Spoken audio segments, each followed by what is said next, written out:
Moving on, as Sudan war continues to rage on, an airstrike in southern Khartoum has killed at least 17 people, including 5 children.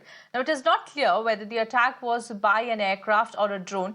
The fighting between the Sudanese army and the Paramilitary Rapid Support Forces seeking to control the country is entering the third month. Meanwhile, the US and Saudi Arabia have announced the two warring factions have agreed to a 72-hour ceasefire in Sudan. The two groups have agreed to refrain from military strikes and allow the unimpeded movement of delivery of humanitarian assistance.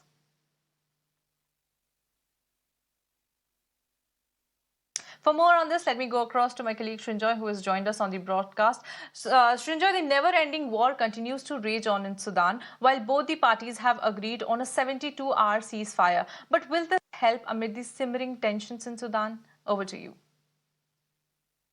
Well, at least it will help ordinary people because hundreds of people have died so far.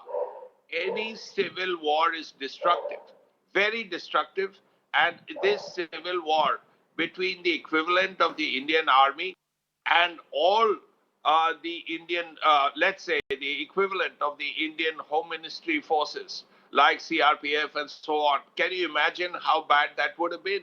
So this too is equally destructive because the paramilitary forces here are very well strengthened. So it's an equal battle going on in the capital of the country, one of the largest countries in Africa. And this has been going on for over 3 months. Hundreds of people have already died. And America and Saudi Arabia are trying their best to ensure that the war comes to an end. There is some kind of ceasefire. So these 72 hours will be a sigh of relief for the people of Khartoum and the people of Sudan. The problem is that the war could well start after these 72 hours and more people will suffer. So now the important thing is to ensure that the war comes to an end.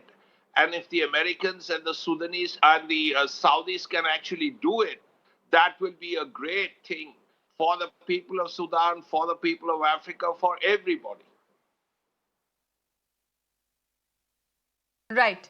Well, thanks a lot, Srinjoy, for joining us with all those important details on this news.